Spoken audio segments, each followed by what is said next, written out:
Tonight, it is my pleasure to bring you a featured guest who has requested, nay, demanded, that tonight's episode be all about him and not feature even a little bit of what he coined buffoonery seen in previous episodes of the RadCast.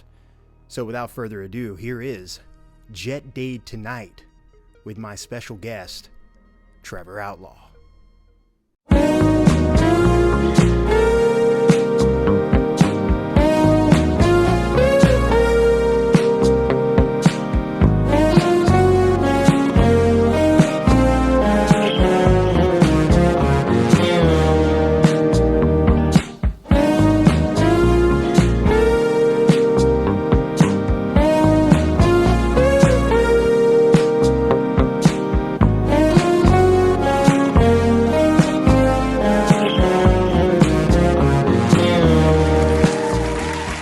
Welcome, ladies and gentlemen, to Jet Dade tonight.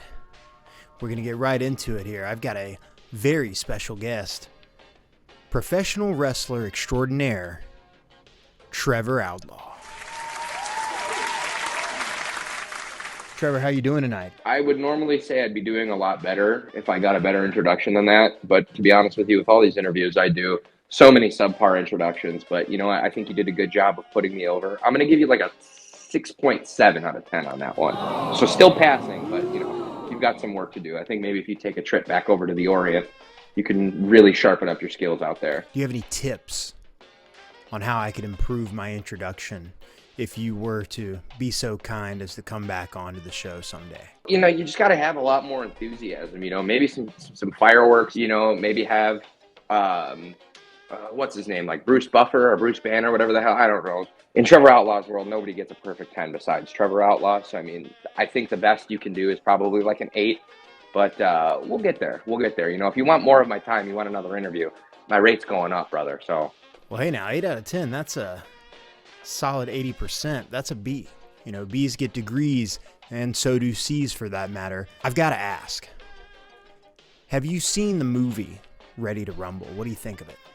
When I was a kid, I saw it, but I've been destined for Hollywood since the day I was born. So, I mean, similarly to watching my peers wrestle, it's hard for me to watch a lot of films without wanting to throw up, especially when David Arquette's in them. I know he's retired, but you know what? Consider this an open challenge to David Arquette. I know you're too much of a baby to ever get back in the wrestling ring again, but you know what? Let's have an act off, and I will show you how to really do it. The only thing I remember from that movie, though, vividly, was the triple cage that they did for WCW, because I was like, oh, this is the coolest thing ever. I want to see this.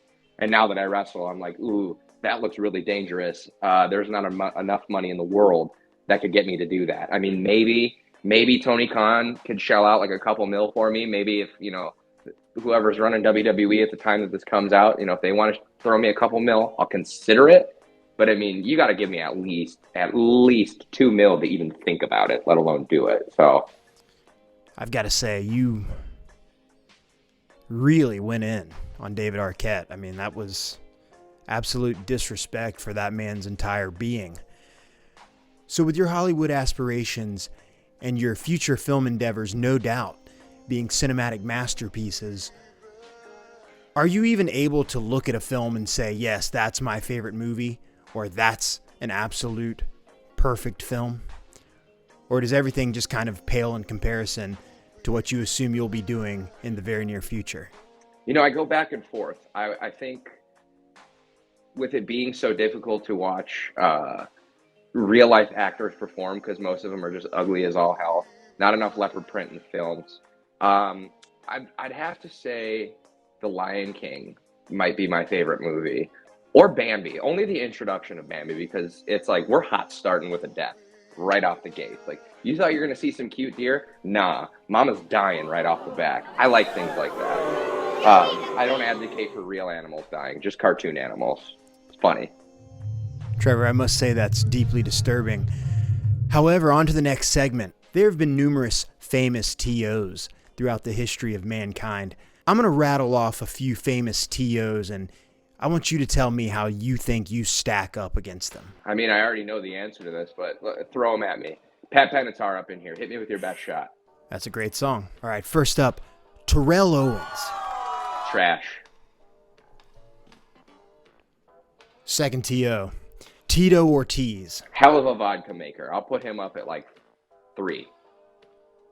Same Tito, right? Next up, Titus O'Neil. So I gotta put him. I gotta put him at the bottom of the list too. You know, he does all these wonderful things for charity, and you know, I'm gonna be honest with you here. You know, this might get me in a little bit of trouble, but I don't care about the youth of the future. Okay, listen, I got myself snipped when I got my dog. They had a 2-for-1 special, and it was the best decision I've ever made in my life. All of this work, I'll be a star. No, you know what? No, screw that. You know, I didn't have anybody to help me out when I was a kid. I say throw these little shits to the wolves and tell them to fend for themselves and figure it out, okay? That's just me, you know. I turned out great. You know, I didn't have a good parental system. You know, my dad never played catch with me. I never got to go to Disneyland. You know, I don't want to talk about my dad anymore. Next question. Type O. Not a keyboard typo, but the blood type. Type O. What do you think about that? Type O blood type, man. I feel bad for those suckers because they can give their blood to everybody, but they can't get it from anybody. And honestly, Mother Nature's, that's the cruelest prank Mother Nature could play on humankind, and I'm all here for it. So you know what? All the Type O fans out there, give me your blood, but guess what? I will never give you any of mine. I don't even know what blood type I have. Hopefully I don't have Type O. That would suck. Once again, Trevor, deeply disturbing. Next up, the concept of taking a timeout. That's number 2, right underneath Trevor Outlaw. So for famous TOs, it's like Trevor Outlaw and then timeouts. I love timeouts, right? Because every time I get into the ring with somebody, they think that they're going to get one up on me, right? You know, they know they come to a show and they're wrestling Trevor Outlaw. It's the biggest rub that they're ever going to get in their lives. You know, I don't like to spend too much time in the locker room talking to these indie bums because they all like, oh, let's all take pictures together and post them on the internet. I don't do any of that stuff, you know, and everyone, because it's all fake, right? Everybody gives you these characters or facade, or they want you to believe that they're a dentist or a unicorn or whatever the hell character that they come up with in their bedrooms. Meanwhile, I'm going out there just being myself, like the stud that I am. And then they try to get the crowd to hate on me and all the fans, that the little marks that they're like, I'm a heel, I think I'm this and that. When they're really just fat losers who pay money to see me, and they try to heckle me to see if they can get under my skin.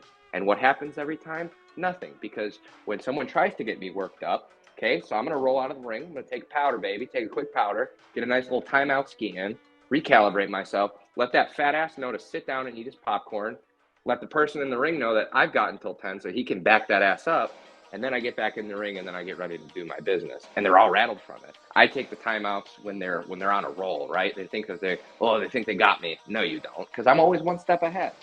So timeouts, number 2 on my list. Trevor, I have to ask for the audience at home. At one point in that rant, you mentioned guys who think that they're unicorns. You don't think any of those people are really unicorns? You just think it's all work? I think it's all a work. Because I don't see frozen yogurt coming out of anybody's butthole. That's what unicorns do. They poop out frozen yogurt. I don't ask for a lot of things when I go to these shows. You pay me my rate. You're gonna put me up in a hotel, and it's gonna be a 5-star hotel. None of that motel, hotel, Holiday Inn BS. I want green M&Ms only, and some frozen yogurt. And there's guys on this show that claim to have these mystical powers, but I'm still not getting any froyo. So what's going on, you know? And people love them. People love them. They shower them with all of this praise that, oh man, this so-and-so is for the people. So-and-so is such a great wrestler. So-and-so spent 20 minutes of their day listening to me complain about how crappy and mundane my life is, when really that wrestler's life is just as crappy and mundane, and they're probably too stoned out of their mind to even know what you're talking about. Yeah. Wow. I don't even waste my time at the merch tables anymore because none of these losers can afford my stuff anyways. You know, everyone's printing T-shirts out on sandpaper. Meanwhile, I'm getting the finest quality materials over here, right? I'm getting my stuff. I got some shorts that are going to be coming out soon. I got a connection over in the Orient. Maybe it's one of your guys. I don't know, but we'll talk about that one off screen. Well, I will make sure to look out for any froyo trails out there on the road for you. I want frozen yogurt. Where's my frozen yogurt? Can somebody get me some frozen yogurt in this thing? I got a whole team back here of producers. Nobody? You're fired. I don't care if you're pregnant. Get your ass out. You're paying double next time. No froyo. This is ridiculous. So hard to find good help these days, Jet. So hard. I wouldn't know. Are you insinuating that I need help? Well, no. Okay, so let's be real here. Do either of us need help? No, of course not.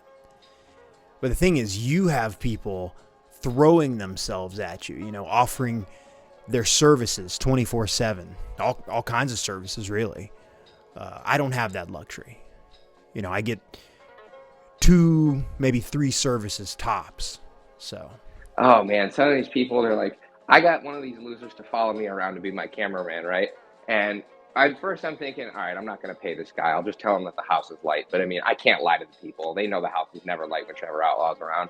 So this loser did camera work for me for 6 months for a signed 8x10. And I'll tell you, the cheap labor is the best labor. If I could have my own sweatshop, my productivity levels would be through the roof. Sounds like you got to get Jeff Bezos on the phone and figure out some of his tactics. I saw Jeff Bezos at a party once, and I'm going to be honest with you. That man was levitating off of the ground, and I don't know if it was because of his Amazon Prime membership. He's got a top-tier one, but I want those powers too. Jeff Bezos, I'm calling you out next. First on my list is David Arquette. Second, Jeff Bezos. Mr. Outlaw, I've got to tell you, those are some strong words directed at 2 of the most powerful men on the planet. So we get the idea, right? As far as other TOs, nobody really stacks up to Trevor Outlaw. But speaking of Trevor Outlaw, I want to ask you about your last name. They say that people's last names come from, the occupations of their ancestors. Can you imagine the audacity to be on the run? People trying to find you, and you go and change your name to Outlaw. That's just laughing in the face of law enforcement. What do you have to say for yourself and your ancestors, Trevor? I'm not going to admit to any crimes on this podcast because I know better than to incriminate myself. But, as a nice little Dago boy from the south side of Chicago, born and raised in Little Italy, I've already given the people too much information. You're going to have to redact that one later. No. It's hard because, especially in today's climate, I get a lot of hate and I get a lot of discrimination for my name. People treat me like I'm some Red Dead character. They're talking about muskets and all of these things. But I mean, when you really boil it down to the root meaning of the word, outlaw, it's, there's kind of like a little parentheses in the middle of there, and it's outside of the law kind of thing. Because I beat to my own drum, man. There's too many people that are just grateful to be there and happy to be on the shows, and they'll set up the ring and they'll sit at the building for 8 hours doing all the chauffeur work, and they get nothing at all. I show up to promotions. I say, who's your top guy? I find out who their top guy is. I go straight for their heads. And sometimes it works out in my favor. Sometimes it doesn't. You win some, you lose some. I mostly win, but, if I'm losing, it's because somebody else is trying to screw me over. And there's a whole conspiracy theory thread on why Trevor Outlaw is the most screwed over wrestler. Trevor Outlaw is just Trevor Outlaw, man. I just do me, The rest of my family members that, have a past of killing people, I guess that was the thing back in the day. Capone's hanging around and all the other Italians, they're all shooting each other up because they don't like somebody's red sauce. I mean, it's a lot, man. It's hard to live up to the family name, but when I think about it, everybody else ended up either dead or in jail, and I'm on my way to superstardom. So I guess this outlaw really made out like a bandit. That was nice. Trevor, can't you just, for the views, give me the scoop and maybe just on the show admit to one crime that you've committed? I don't think I can be convicted for everything because a lot of the stuff that happens is in international waters. So I'm pretty sure I'm in the clear. But, the domestic crimes I got to be careful. I got to be careful of. Okay. Fair enough. That's fair. One of my buddies, I don't have a lot of friends in this business because I think everybody's just a fake loser. But he has a playlist called Songs I Commit Crimes To. And I will not confirm or deny that I have committed several crimes to said songs on this playlist. Well, I'm glad that you brought up music. You, of course, make your entrances to The Stroke by Billy Squier, an all-time great entrance theme, an all-time great song just in the world. If you had to pick another song to make your entrances to, which song would you pick and why?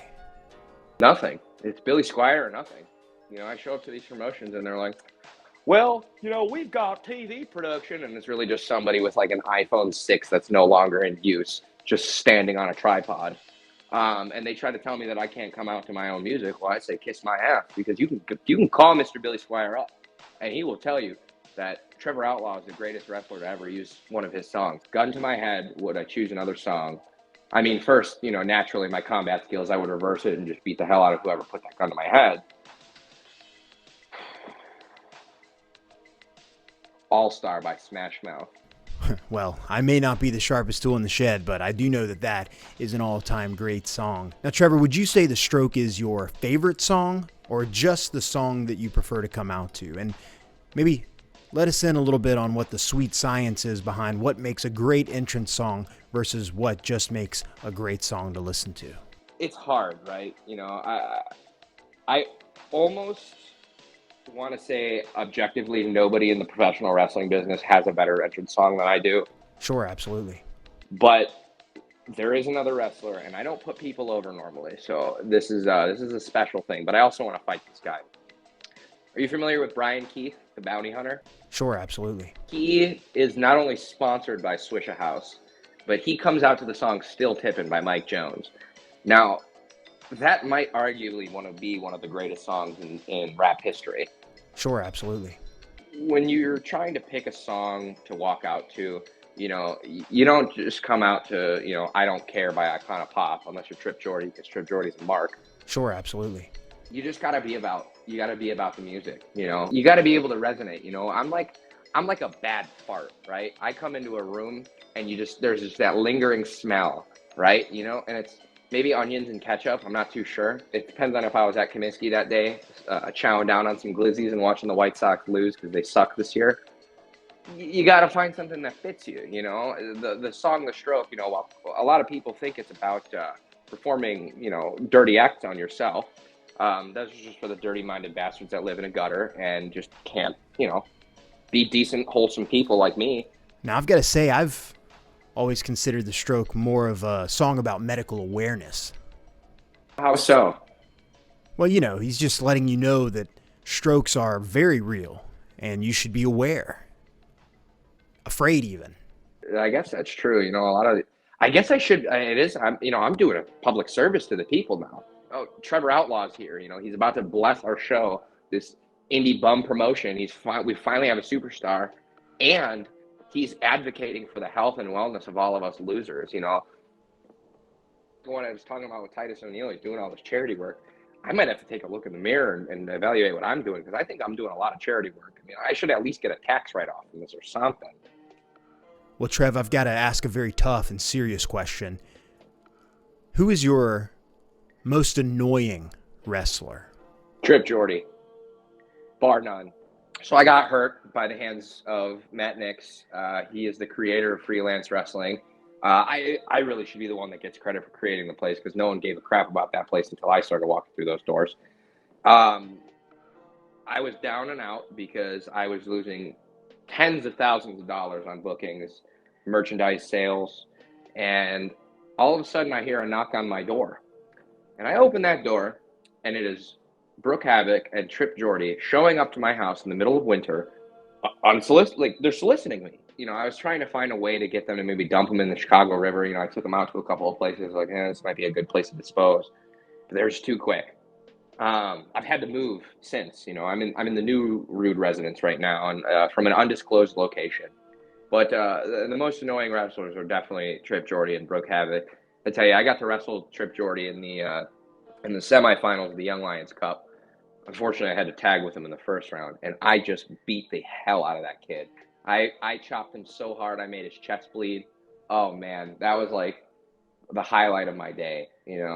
I was kind of hoping I'd be able to do the same to Brooke Havoc, but she decided to go pull another gimmick and tear her other ACL, because here's the thing. When you see Trevor Outlaw in a tournament, I'm going to make it to the finals.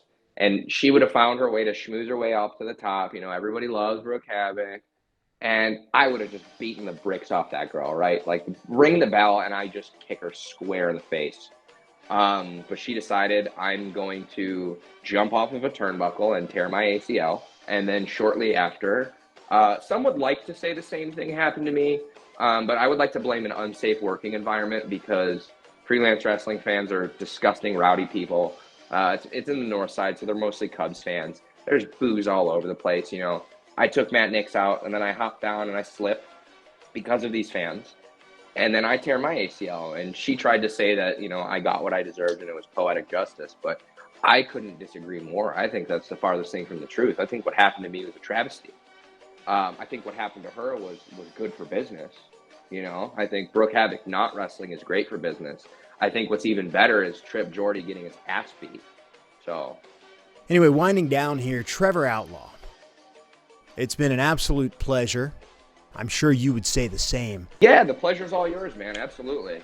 I'm sure it's been a pleasure for you. It's usually a pleasure for people when I'm around. Okay. Maybe not. Well, regardless, it's been an absolute pleasure to have you here on Jet Dade tonight, only on the RadCast. I thought this was the Asscast. Oh, dude. No. We need to wrap this up. You guys told me this was the Asscast. So you guys just booked me for these things, and it's not even... Oh, I'm going to have a meltdown. I'm going to get me some Froyo now. This interview's over. Okay, well, that's an unfortunate end to what was otherwise a very pleasant interview with Trevor Outlaw. If you enjoyed my guest tonight, you can follow at TrevorOutlaw on Twitter or Instagram to keep up with all your Trevor Outlaw needs. I've been your host, Jet Dade, and I want to thank you for watching Jet Dade tonight, only on Jet Dade's RadCast. I got your letter